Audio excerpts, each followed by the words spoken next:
Voilà, donc nous sommes arrivés à la deuxième partie, la conclusion de ce grand message que j'ai commencé donc et que je vais achever, intitulé « Révélation sur la situation ».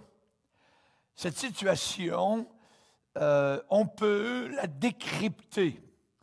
Nous qui sommes, je dirais, proches de Dieu, qui avons le Saint-Esprit de Dieu, qui connaissons les Saintes Écritures, eh bien, nous pouvons connaître. La Bible dit, en parlant de la fin des temps, qu'à la fin des temps, il y aura une condition qui va prévaloir. Et il est dit, à cette époque-là, à la fin du monde, à la fin des temps, les méchants feront le mal. Et aucun des méchants ne comprendra. Ça veut dire, c'est ce que nous voyons. Autour de nous, ceux qui ne croient pas, qui n'ont pas placé leur foi totale en Jésus-Christ, ne comprennent pas. Mais la Bible ajoute, il est vrai, à la fin des temps, les méchants feront le mal et aucun des méchants ne comprendra, mais ceux qui auront l'intelligence, voilà la catégorie minoritaire de personnes qui ont les lumières de Dieu, les lumières du Saint-Esprit, qui savent, comme du temps de David, il y avait les fils d'Issachar, qui connaissaient les temps et qui savaient ce que devait faire le peuple de Dieu. Nous avons vu particulièrement que le passé se répète. Particulièrement dans la Bible, nous avons les expériences du passé. Dans le Nouveau Testament, il est dit ce qui leur est arrivé, eh bien, c'est pour nous servir d'exemple à nous qui sommes parvenus à la fin des siècles. Eh bien, nous avons besoin d'avoir une révélation sur la situation de crise actuelle. Il y a un temps où la parole de Dieu est un feu dans nos os. Nous qui sommes remplis de l'Esprit de Dieu, nous ne pouvons pas nous taire, sinon les pierres vont parler, vont crier. C'est ce que Jésus a dit. Si vous vous taisez, les pierres vont crier. Ce qui est arrivé dans le passé va se répéter. Et particulièrement, nous avons vu dans Ésaïe chapitre 22, dans ce siège de la ville de Jérusalem, eh bien, Ésaïe n'en revenait pas donc de ce qu'il voyait autour de lui. Il leur a dit d'une certaine manière, est-ce que vous êtes devenus fous? Est-ce que vous êtes tombés sur la tête? Ils étaient en train de fêter, ils étaient sur les toits, toute la ville était sur leur balcon pour fêter, se réjouir, danser, faire la fête, alors que l'ennemi était en train d'encercler la capitale. Et là, évidemment, donc, nos pays sont assiégés actuellement aussi d'une armée d'avorteurs, d'une armée de diffuseurs de poisons avec la pornographie, des pushers de drogue, des tueurs de vieillards. Et tout cela nous arrive des quatre coins de la planète Terre. Et pendant ce temps-là, on fait la fête. Tout va bien. Vous voyez, tout va bien se passer. J'aimerais vous dire non. Cela ne va pas bien finir. Et vous avez évidemment donc entendu parler des événements qui sont arrivés à Sodome et à Gomorrhe. Et comment, soudainement, un matin, au soleil levant, alors qu'Abraham était sur les montagnes éloignées, il a vu là-bas dans la vallée la confusion, le jugement tombé, la fumée qui montait de la vallée, donc Sodome et Gomorrhe étaient finis. Du temps de Noé, nous avons la même expérience. Dieu avait averti, les prédicateurs avaient prêché, spécialement Noé, et particulièrement les gens étaient avertis jusqu'au jour où Noé était entré dans l'arche, la porte avait été fermée par le Seigneur, et voilà que maintenant le jugement commençait à tomber. Il n'y aurait que 8 personnes de sauvées sur toute la planète Terre. Dieu connaît ceux et celles qui lui appartiennent de façon véritable. On ne peut pas se moquer de Dieu. Ce qu'un homme sème, il le récoltera aussi. À Jérusalem, à l'époque de Ésaïe, eh bien, j'aimerais vous lire le passage dans Ésaïe chapitre 22, verset 12. Le Seigneur l'Éternel des armées vous appelle en ce jour à pleurer et à vous frapper la poitrine, à vous raser la tête, en signe d'humiliation, et à ceindre le sac. Et voici de la gaieté et de la joie. On égorge des bœufs et l'on tue des brebis. On mange de la viande et l'on boit du vin. Et les gens déclarent, mangeons et buvons, car demain, nous allons mourir. L'Éternel des armées me l'a révélé, dit le prophète Ésaïe. Non, dit le Seigneur, ce crime ne vous sera point pardonné, que vous ne soyez morts, dit le Seigneur, l'Éternel des armées. Nous allons prier. Le moment est gravissime. Nous avons besoin de savoir que des âmes par milliers sont dans la balance de l'éternité entre le ciel et l'enfer. Père, nous sommes devant toi. Nous te demandons, Seigneur, particulièrement d'éclairer nos âmes enténébrées par l'obscurité ambiante, par l'incrédulité. Nous te demandons, Seigneur, s'il te plaît, que tu puisses toucher ces âmes qui entendent depuis le fin fond des îles lointaines jusqu'aux montagnes du nord de la terre, depuis les océans les plus profonds jusqu'aux mers éloignées. Seigneur, tu sais que ta parole doit encercler le globe terrestre à la fin des temps, puisque tu as dit que l'Évangile serait prêché à toutes les nations. Ensuite viendrait la fin. Veuille bénir, Seigneur, la réflexion de nos cœurs. Éveille nos âmes aux choses éternelles, dans le nom puissant et merveilleux du seul et unique Sauveur sur la planète Terre, le Seigneur Jésus-Christ, l'homme Dieu. Amen et amen. Et tout le peuple dit Amen. Frères et sœurs, chers amis, j'aimerais vous dire qu'il y a une chose qui était arrivée aux habitants de Jérusalem à l'époque de Ésaïe 22, c'était qu'ils avaient endurci leur cœur. Leur cœur était totalement endurci par rapport au jugement prédit. Une question est posée aujourd'hui.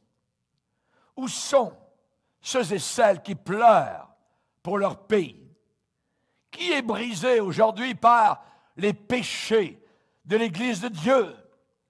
Ces églises où l'on a un esprit de folie avec une musique mondaine de rock, où on va à un mariage en dansant dans une église chrétienne, pentecôtiste, sur un air de Céline Dion, soudain, cette païenne qui est en train donc de nous entourer à l'intérieur de l'Église. C'est abominable!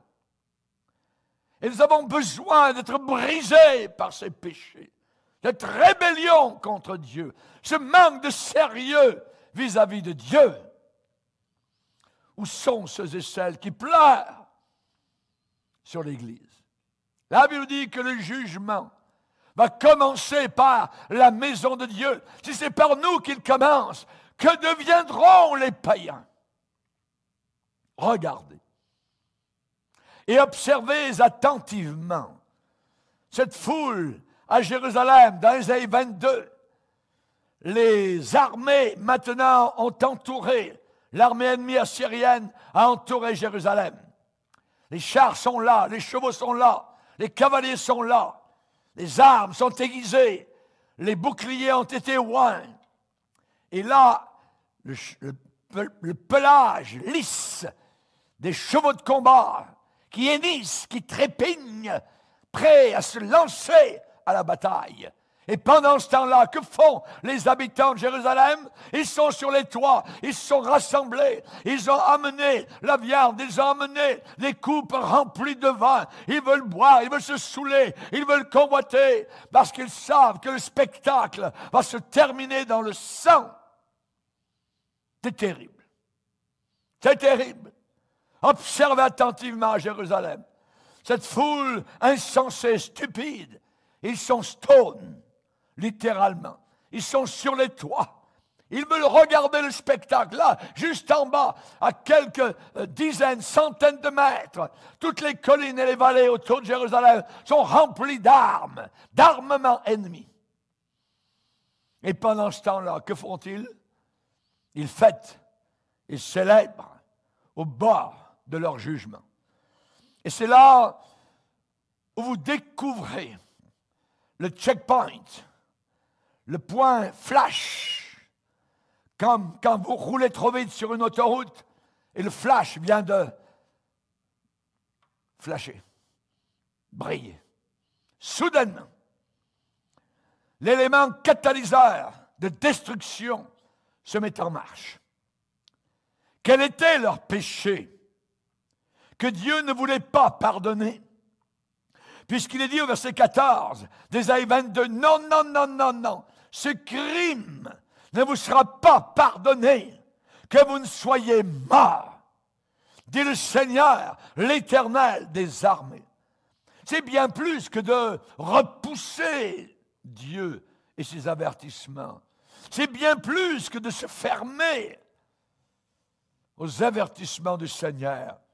C'est une étape plus haute. C'est endurcir totalement son cœur face au jugement prédit. Le jugement était déjà en train de prendre place. Il était évident autour d'eux. Les armées étaient là, elles étaient arrivées. Tous ces gens avaient convergé pour battre, tuer, ensanglanter, brûler, violer les gens de Jérusalem. Et les gens, quelle est leur réaction à l'intérieur des murailles? Ils endurcissent leur cœur. Ils endurcissent leur cœur. Ils savaient très bien que la main de Dieu avait fait descendre ce jugement sur eux. Et leur endurcissement devenait, par conséquence, un péché impardonnable. Isaïe n'en croyait pas ses yeux en regardant ce qu'il voyait. Non seulement les gens se moquaient du jugement qui était à la porte, non seulement les gens étaient amusés, distraits par tout cela, c'est un spectacle, c'était un divertissement, mais en plus, ils célébraient, ils fêtaient en plein milieu d'une plaie envoyée de Dieu. La Bible dit clairement, aujourd'hui, si vous entendez sa voix, n'endurcissez pas votre cœur comme au jour de la révolte. N'endurcis pas ton cœur devant la parole de Dieu actuellement que tu entends. En même temps qu'il y avait cela, les armées ennemies étaient à leur poste, prêts à se lancer à l'assaut. Mais en même temps, il se passait quelque chose à l'intérieur de la ville. Il y avait déjà à l'intérieur de la ville une plaie qui avait été envoyée de Dieu. Quelle était cette plaie? C'est que les gens tombaient morts parce qu'une plaie avait balayé la ville. Isaïe 22, verset 2, « Ville bruyante, Jérusalem, ville pleine de tumulte, cité joyeuse, tes morts ne périront pas par l'épée, ils ne mourront pas en combattant. » Tiens, ils allaient mourir d'une autre manière. Ils allaient mourir, certains, par une plaie à l'intérieur, et d'autres allaient mourir par les ennemis qu'ils voyaient de leurs propres yeux, qui maintenant entouraient et encerclaient la ville. les historiens confirment qu'à cette époque, Jérusalem a été frappée par une plaie. Comment cela s'est-il passé? C'est que, alors que les armées assyriennes avançaient et avançaient, eh bien, vers Jérusalem, il y avait beaucoup de réfugiés qui avaient fui devant l'armée d'invasion, devant l'armée envahissante. Et la ville de Jérusalem était maintenant remplie à craquer, avec très peu d'eau et très peu de nourriture. Et les conditions sanitaires étaient terribles. Et cela créa une plaie, un fléau, une peste, que dis-je? Une contagion. Une contagion. Et les gens à l'intérieur de la ville commençaient à mourir à droite et à gauche. Et l'odeur de la mort était horrible.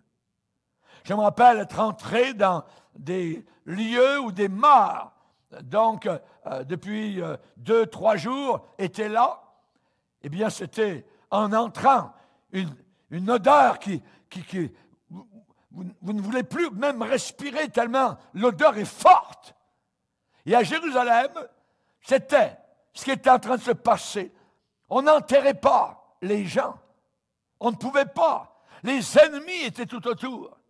Et l'odeur de mort était horrible, la puanteur était infecte, mais les citoyens imaginés de Jérusalem ont commencé à s'habituer à cette plaie.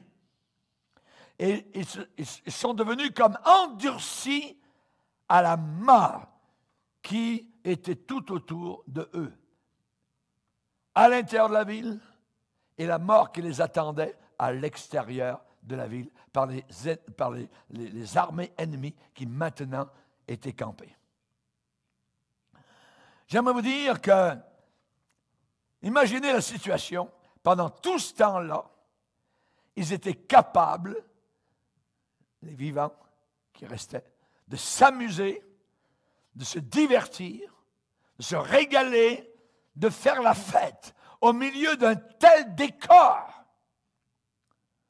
sur les toits des maisons.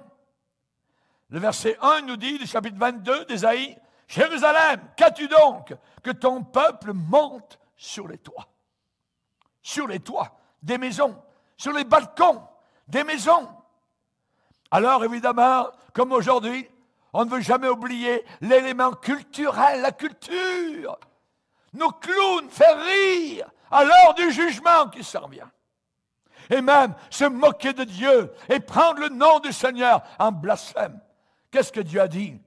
Qu'il ne laisserait pas impuni quiconque prendrait son nom pour le blasphémer. Alors que juste en bas, il y avait des gens qui étaient là, prêts à l'attaque, et des gens en train de mourir à l'intérieur. Ils gaspillaient sans faire attention l'eau rare de la ville, la nourriture et le vin, pour leur propre plaisir. Est-ce que cela ne vous semble pas familier? C'est une image de notre génération. On court après les salles de danse. On court après les films pornographiques. On court aujourd'hui vers le mal. Nous sommes devenus comme l'Allemagne. Juste avant la Deuxième Guerre mondiale, qu'est-ce qui se passait? Eh bien, avant la Deuxième Guerre mondiale en Allemagne, c'était les beuveries, fêter, s'amuser dans tout Berlin. C'était cela. Hitler, je dirais, dans son bunker, lui, à la fin de la guerre, était proche du suicide.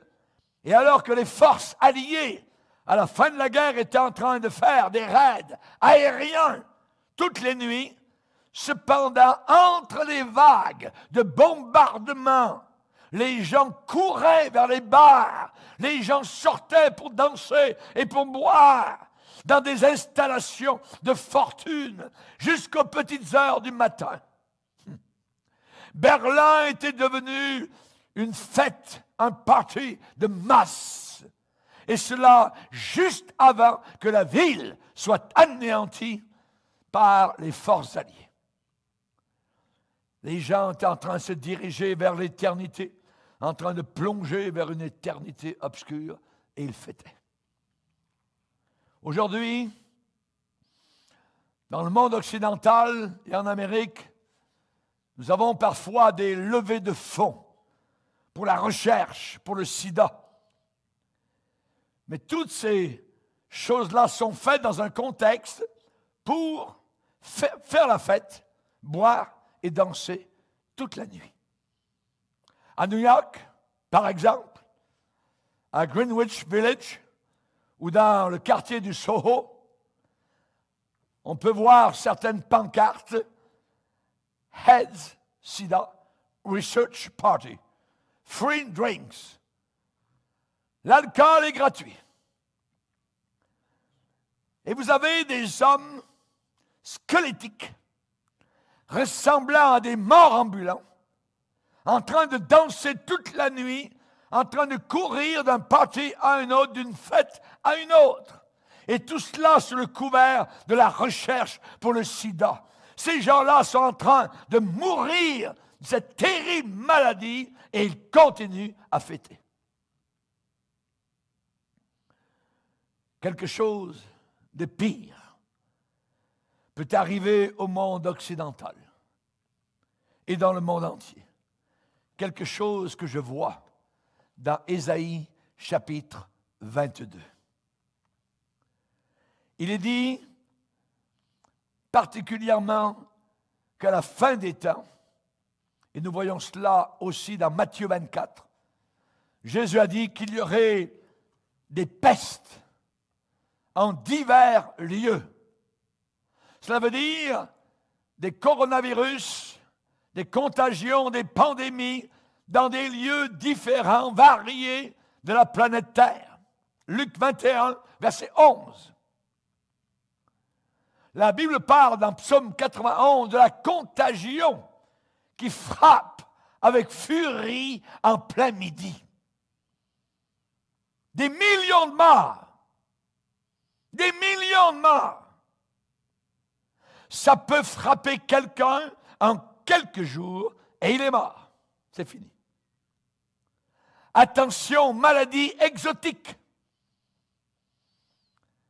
Et qu'est-ce qui peut arriver? C'est que nous retombions comme au Moyen-Âge, lorsqu'il y a eu la peste noire, ou au 19e siècle, avec la variole dans les rues, ou au 20e siècle, avec des millions de morts, avec la grippe espagnole.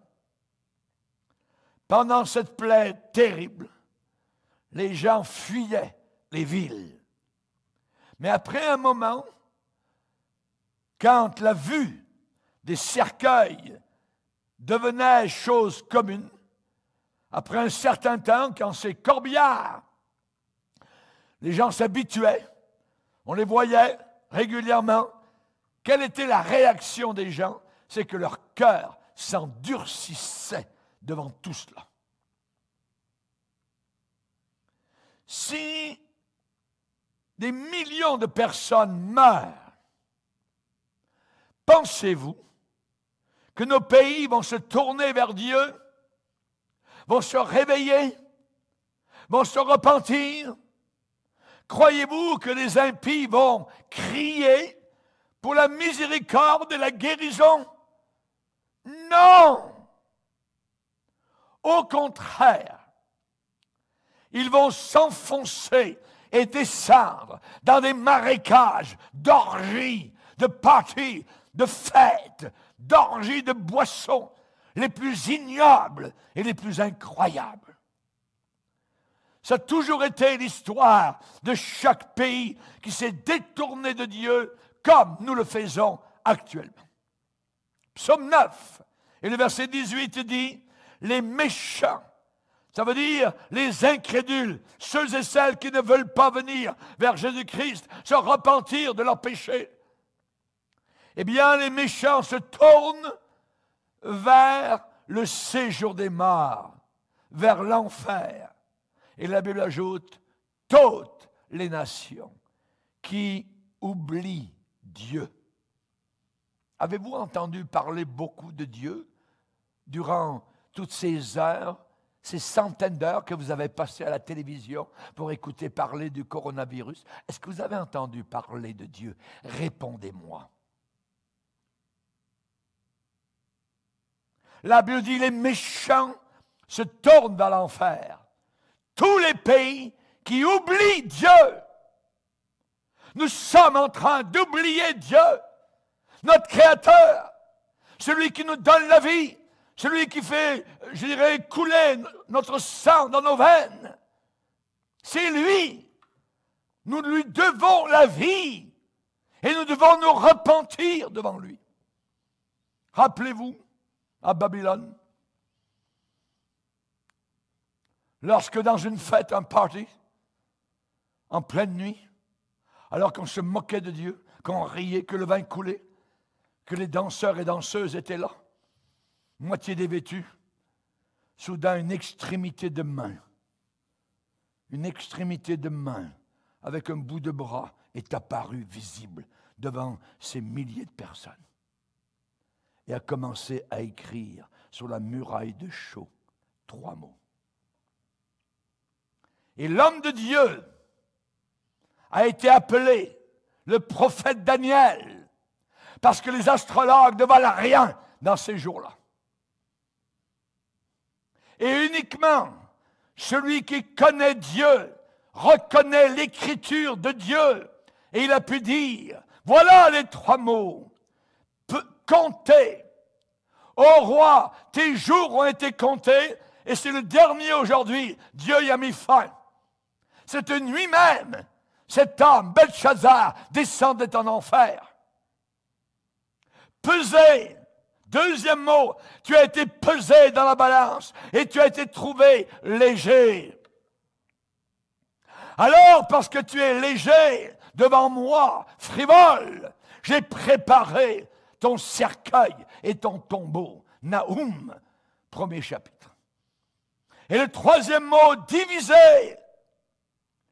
Ton royaume sera divisé et donné aux Mèdes et aux Perses. Et c'est alors que le royaume de Babylonie est tombé complètement, cette nuit-là. Les ennemis avaient encerclé la ville alors que l'on fêtait à l'intérieur. Notre monde est en train de fêter, en train de rocker, en train de convoiter pendant que le jugement est à la porte.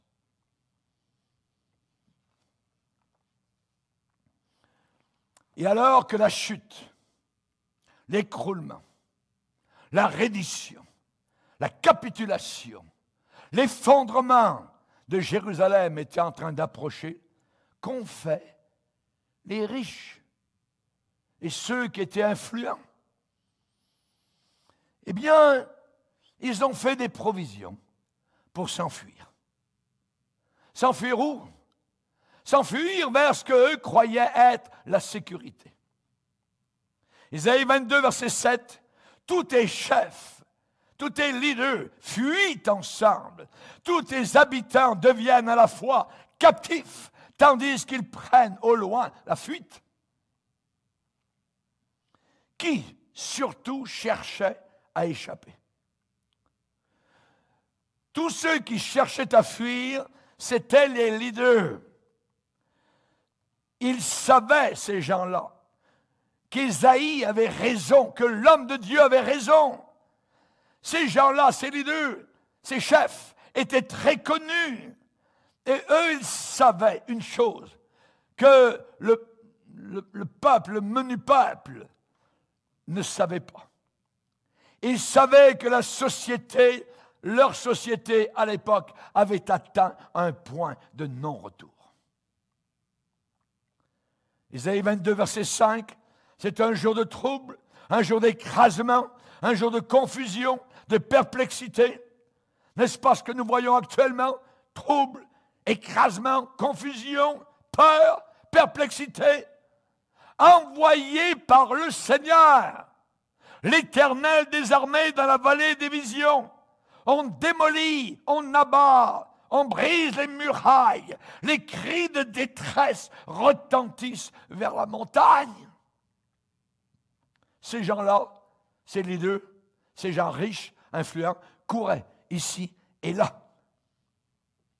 Et ils cherchaient à faire un dernier bon coup financier, un coup d'argent. Ils voulaient se sécuriser face à la chute de leur société, à l'écroulement, à la dépression qui s'en venait. Leur attitude était celle-là. Ils se disaient, il faut que je fasse un paquet d'argent, rapidement et vite. Et ensuite, j'irai me chercher un lieu en sécurité pour me cacher. Mais Isaïe, le prophète, savait très bien où il voulait en venir, ces gens-là. Et Isaïe a dévoilé, il a pointé l'index sur un certain homme, le trésorier de la ville, Shebna. On en parle dans Isaïe 22. Isaïe a dévoilé, a pointé l'index sur le gouverneur du palais royal. Et au verset 16, il est dit, eh bien, Shebna se creuse un sépulcre sur la hauteur. Il taille une demeure dans le roc. Isaïe est en train de dire, regardez, votre trésorier municipal, il est là-haut, dans les collines. Il est en train de se construire un abri dans le roc. Il dit que c'est un tombeau. C'est pas vrai, ne le croyez pas. Il monte là-haut pour s'y cacher. Et c'est le rêve de multitudes de gens actuellement. Ce que l'on se dit parmi les gens dans les bourses nationales et internationales, à Wall Street, à New York, aujourd'hui. C'est ce qu'on se dit aujourd'hui, à la bourse de Londres, de Paris, de Tokyo, parmi les hommes d'affaires, les politiciens. Fais-toi un parachute en or. Fais un bon coup de filet, un bon coup d'argent. Puis ensuite, direction les collines, les îles lointaines. On ira là-bas au bout du monde. Tous ces riches qui s'achètent actuellement des ranchs, des fermes isolées, eux, ils savent très bien ce que la majorité des gens ne savent pas. Ils voient l'ennemi se rassembler aux portes. Le monde actuel ne peut plus tenir debout tel que nous l'avons connu jusqu'à maintenant. Tout va s'écrouler. Alors ils fuient, ils le savent. Ils se préparent. Et ils savent que l'on ne peut plus avoir des politiques économiques suicidaires sans se casser les reins, sans arriver à un crash mondial. Et ce n'est pas simplement une idée, je dirais, vague de leur part. Ce n'est pas un petit serment de cœur. Ah non, non. Ils savent, tous ces riches, que la fin est proche. Et eux, ils ne fêtent pas. Ils se préparent, mais en vain. Cependant, il n'existe ici-bas sur terre aucun lieu pour se cacher. Isaïe a dit à tous ceux qui s'échappaient et qui fuyaient de Jérusalem sans aucun scrupule, Isaïe 22, le verset 17 et 18, « Voici l'Éternel te lancera d'un jet vigoureux, violent. Il t'enveloppera comme une pelote, comme une balle, comme un ballon. Et il te fera rouler, rouler comme une balle sur une terre dans un pays spacieux, grand. Et là, tu mourras. Là seront tes chars magnifiques. » Et au verset 19, Dieu dit, « Je te chasserai de ton poste. L'Éternel t'arrachera de ta place. L'Éternel te fera descendre de ta position. » Et j'ajouterai orgueilleuse. Ça veut dire quoi? Ça veut dire Dieu va te donner un coup de poing, un coup de pied. Il va te donner un lancer, comme un ballon de foot, comme quand le joueur de football est à un coup franc. Il est là, devant les buts, et paf, il lance le ballon. Dieu dit, c'est comme cela, je vais te lancer, je vais te secouer. Chers amis, il n'y a aucune place de sécurité en dehors de Jésus-Christ sur toute la planète Terre. Ce monde est en train de devenir une prison et un camp de concentration. Je l'ai prêché depuis 5 décennies, ce qui est en train d'arriver. Alors que tout le monde va devenir pucé, Et on entend parler beaucoup aujourd'hui de la puce, contrôle total, totalitaire. Personne ne pourra ni acheter ni vendre sans avoir cette marque. L'homme, la femme, le jeune homme, la jeune femme deviendront des cartes bancaires sur 2 pattes. Tous ces gens seront destinés à l'enfer. La Bible dit que tous ceux qui prendront cela sous leur peau, soit sur le front ou sur leur main droite, vont en enfer. Le contrôle total, totalitaire, cela est en train de se préciser de plus en plus. Et il n'y a aucune place de sécurité en dehors de Jésus-Christ. Pierre l'apôtre a dit à Jésus, « Seigneur, à qui irions-nous qu'à toi? À qui? Où allons-nous aller? C'est toi qui as les paroles de la vie éternelle. Où vas-tu aller? Est-ce que Bouddha va te sauver? Est-ce que ta religion, est-ce que le Gange va te purifier de tes péchés? Il n'y a qu'un seul endroit et unique sur la planète Terre pour être sauvé. C'est de venir premièrement au pied de la croix, être lavé dans le sang de Jésus-Christ. Être lavé dans le sang de Jésus-Christ. Ce sacrifice ensanglanté. C'est un événement capital, majestueux, je dirais titanesque, qui est arrivé à Golgotha, quand Christ, l'homme-dieu, le Dieu-homme, est mort pour mes péchés et pour les tiens. Dans la miséricorde, Dieu a laissé, et c'est inimaginable, mais cependant, il l'a fait. Dans sa miséricorde, Dieu a laissé une dernière chance pour sauver la ville de Jérusalem. Dieu a envoyé son Saint-Esprit sur le peuple alors qu'ils étaient en train de fêter, imaginez. Et soudain, leurs yeux ont été ouverts sur le danger dans lequel se trouvaient.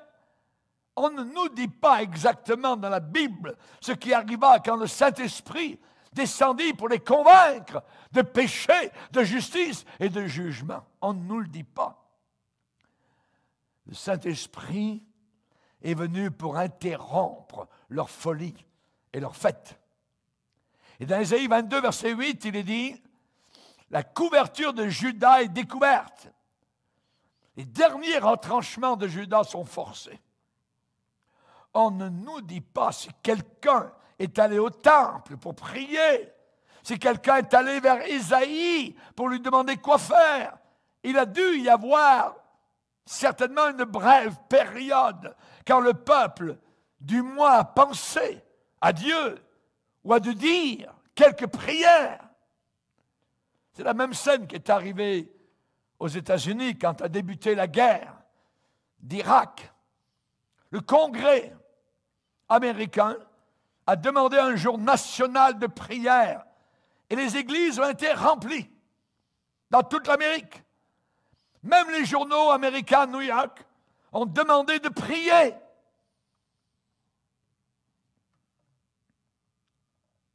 Les églises ont été remplies. La semaine suivante, les églises commençaient à se vider totalement. Lorsqu'il y a eu la chute des tours jumelles, en Amérique, les églises ont été remplies. Ça a duré seulement quelques jours. Après la Deuxième Guerre mondiale, les églises d'Europe étaient remplies aussi. Quelques mois plus tard, elles étaient de nouveau vides. Il est arrivé la même chose à Jérusalem. Il est dit dans Ésaïe 22, verset 8, « En ce jour, tu visites, tu regardes l'arsenal, les armures de la maison de la forêt. » Qu'est-ce que cela veut dire? C'est là, dans la maison de la forêt, tu as un nom pour l'arsenal, les armes de guerre à Jérusalem. Et quand Dieu a montré, a dévoilé, a exposé au peuple de Jérusalem le danger, ils auraient dû regarder vers lui. Ils auraient dû se tourner vers lui. Quand Ézéchias a vécu la même expérience que Sanchérib était autour de Jérusalem. Ézéchias a prié à jeûner. Il a demandé au peuple de prier, de jeûner devant Dieu. Et Dieu a répondu. Et Dieu a sauvé toute la ville. Mais là, non. Personne ne se tourne vers Dieu, mais se tourne vers leurs propres ressources. Ils se tournent vers la force de leurs armements. Ils se sont dit, nous avons des boucliers forts, solides, robustes. On a des boucliers résistants, indestructibles. La muraille de la ville est forte. Nous avons tous les matériaux dont nous avons besoin pour remplir, pour colmater les brèches. On peut se défendre nous-mêmes. En gros, on n'a pas besoin de Dieu. Aujourd'hui, on dit la même chose. Écoutez bien, regardez les nouvelles. On a les médicaments, on a les vaccins, on a les masques, on a les gants maintenant. On a le matériel médical. Tout va bien aller. Et Dieu de dire, dans Ésaïe 22, verset 11, « Mais vous ne regardez pas vers celui qui a voulu ces choses. Vous ne voyez pas, vous n'avez pas de respect envers celui qui les a préparés de loin. » Et nous vivons exactement la même chose aujourd'hui. La réaction des Américains, par exemple, c'est un exemple, avec la guerre du Golfe en Irak. Les rapports de télévision tous les jours, je me rappelle, avec mon épouse, on regardait. Nous étions à ce moment-là à Edmundston, au Nouveau-Brunswick. J'étais pasteur là-bas. Et on voyait à la télévision les puissants exploits des militaires. Ils nous ont montré dans la guerre d'Irak les tanks qui roulaient à vive allure dans la poussière du désert, ayant le dessus sur l'ennemi. Et on regardait cela tout ébahi.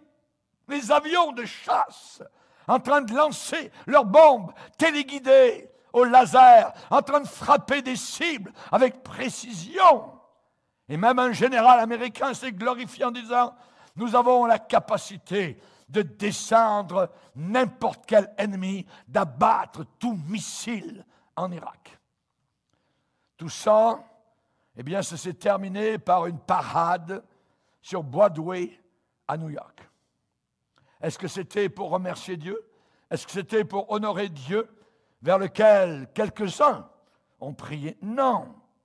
C'était pour les généraux. C'était pour l'honneur des généraux. On a repoussé Dieu totalement de l'image du tableau, sans diminuer évidemment le courage des militaires américains. Merci Seigneur, ils ont réussi pour ceux qui ont servi si bien leur pays. Mais la gloire n'est jamais revenue au Seigneur. Le fait demeure, c'est que dans le monde occidental, on a plus confiance dans notre propre puissance militaire que dans le Dieu Tout-Puissant. En ce jour, tu visites, tu regardes les armures de la maison de la forêt, mais vous ne regardez pas vers celui qui a voulu ces choses. Ça veut dire, vous ne voyez pas celui qui les a préparés de loin. C'est la raison pour laquelle Ésaïe a pleuré tellement. Une fausse sécurité avait saisi le cœur de ce peuple insensible de Jérusalem. Dieu n'était même plus dans leurs pensées. Chacun était de s'accrocher avec confiance dans leur foi en eux, comme on dit aujourd'hui, crois en toi, crois en toi. On va y aller tout seul, on va faire face, on va résister, on est capable. Et vous avez vu durant le coronavirus, donc en 2020, les fenêtres avec les dessins, ça va bien aller, ça va bien aller. Et en plus avec l'arc-en-ciel de Noé. Le monde aujourd'hui est pris, saisi dans les tenailles de la séduction d'une fausse sécurité. Le monde occidental est en train de dire, nous sommes assez forts pour faire face à n'importe quel défi, nous sommes très bien armés, qui oserait nous attaquer? Nous avons l'ONU, nous avons l'OTAN, voyez, nous avons des missiles, nous avons des sous-marins atomiques, nous sommes bien équipés. Mais imaginez, un minuscule virus invisible crée la panique dans le monde entier. Dieu se rit et se moque de l'homme dans son incrédulité. La plupart du leadership mondial est anti-chrétien, antisémite. Le communisme est encore très très vivant. La Chine, actuellement, commence à être vue sous un bon œil, mais elle est communiste. Elle ne croit pas en Dieu. Elle persécute les chrétiens. Le monde arabe, islamiste, a la vision de conquérir le monde entier et d'installer leur loi, la charia. Certains hommes qui vont venir au pouvoir dans les jours à venir n'auront pas peur de menacer d'autres pays, de n'importe quel endroit du monde, comme l'a fait le président de la Corée du Nord. Ces hommes n'enlèveront pas leurs doigts du bouton de la bombe atomique à hydrogène. Actuellement, l'armée russe est en train de finir de lécher ses plaies. La Russie n'est pas morte et elle peut maintenant menacer n'importe quel pays du monde et l'Europe par un holocauste à hydrogène. L'ours de la Russie revient sur l'avant-scène en pleine nuit avec des pattes très vigoureuses. Mais la Bible annonce qu'un dictateur mondial va sortir de l'ombre soudainement, se lever du jour au lendemain, un homme qui va menacer le monde entier. Rappelons-nous que Hitler s'est levé à partir du chaos de l'Allemagne. Ne soyez pas séduits par la fausse paix. La paix relative actuelle, c'est le calme avant la tempête. La Bible dit, quand les hommes diront paix et sûreté, une ruine soudaine les surprendra et ils n'échapperont pas. Où seras-tu en ce jour-là? Où seras-tu en ce jour-là? Qu'est-ce qui pousse Dieu à appuyer sur la gâchette? Quel est le catalyseur? Quel est le déclenchement? L'éruption? Quelle est la genèse d'une condamnation? Un jugement terrible s'en vient sur une société impudente et effrontée. Quelle indignation finale va mettre les roues du jugement de Dieu en action, va déclencher, va mettre en branle le jugement de Dieu. Qu'est-ce qui fait dire au Seigneur, ça suffit, vous avez traversé la frontière? Ésaïe donne la réponse. Le Seigneur l'Éternel des armées vous appelle en ce jour-là à pleurer, à vous frapper la poitrine, à vous raser la tête, à ceindre le sac. Ça veut dire à vous humilier, à prier, à jeûner, à vous repentir de vos péchés. Mais voici de la gaieté et de la joie. On égorge les bœufs, on tue les brebis, on mange de la viande, on boit du vin. Mangeons et buvons, demain nous mourrons. Même au beau milieu de leur rébellion effrontée, le Saint-Esprit les appelait quand même encore à la repentance. Jusqu'à la toute fin, ce cri a été entendu dans les rues de Jérusalem. Pleurez, lamentez-vous, prenez le sac d'humiliation. Mais au lieu de pleurer, eh bien les gens ont fait la fête. Au lieu de sangloter en présence de Dieu, ils ont commencé à s'amuser avec du vin, avec les femmes, avec la nourriture. Ils ont commencé à s'éloigner encore et encore et encore plus de Dieu. Que disait-il? Voyez ce qu'il disait. Demain, dans 24 heures, à cette heure-ci, nous serons tous morts. Pourquoi garderions-nous tout notre bétail? Tuons toutes les brebis. Ayons un seul but final. Faisons la fête avec avidité. On va se goinfrer au moins une dernière fois pendant qu'il en est encore temps. Vite, amenez les barils vides, amenez les tonneaux, amenez la musique, amenez les clowns, amenez la culture. On va partir de cette terre stone. On va s'en aller en étant sous. On va se droguer. Et ils dansaient, ils buvaient, et ils chantaient sur les balcons et sur les toits de la ville. L'ennemi est en train de mettre en place, se positionner en bas des murailles, de placer leurs chars, rangés par rangée, les chars d'assaut, mettre en position toute l'armée pour assiéger la ville, placer des batteries de béliers pour défoncer les murailles, pour mettre en place la cavalerie par légion, Les cavaliers étaient prêts à se battre. On entendait le bruit de va-et-vient, la préparation, les cris, les ordres des généraux pour se placer, le reniflement des chevaux en bataille, le piaffement d'impatience. Ils grattaient le sol avec leurs sabots. Chers amis, c'est cette même attitude que nous avons aujourd'hui.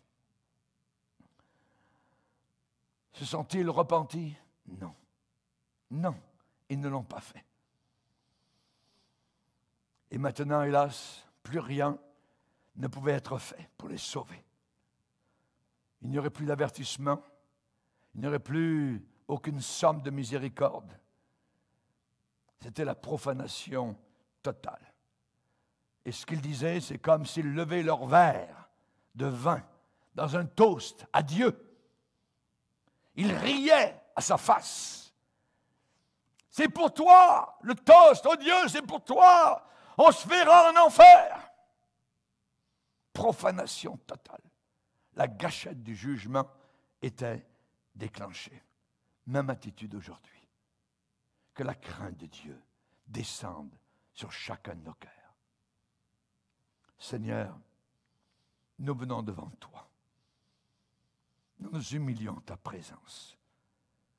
Nous avons péché. Nous avons transgressé tes lois. Nous reconnaissons que le seul et unique moyen, c'est de nous plonger dans ce puits rempli de sang, le sang qui a coulé des veines d'Emmanuel, notre Sauveur. Seigneur, il n'y a pas d'autre issue, il n'y a pas d'autre porte, il n'y a rien d'autre que toi, et toi seul, Seigneur Jésus. Sauve, s'il te plaît, dans ta grâce. Entends cette prière, cette confession d'humiliation, que nous puissions, Seigneur, revenir quand même à toi, et que des centaines et des milliers de personnes puissent se tourner vers le calvaire et dire, Seigneur, avant le grand jugement, sauve-moi, pardonne-moi, aide-moi à me saisir de tes promesses et de ta Bible, la lire, l'aimer et la serrer sur mon cœur. Dans le nom puissant de Jésus, Amen. Et tout le peuple dit, Amen. Amen. Alléluia. Gloire à Dieu.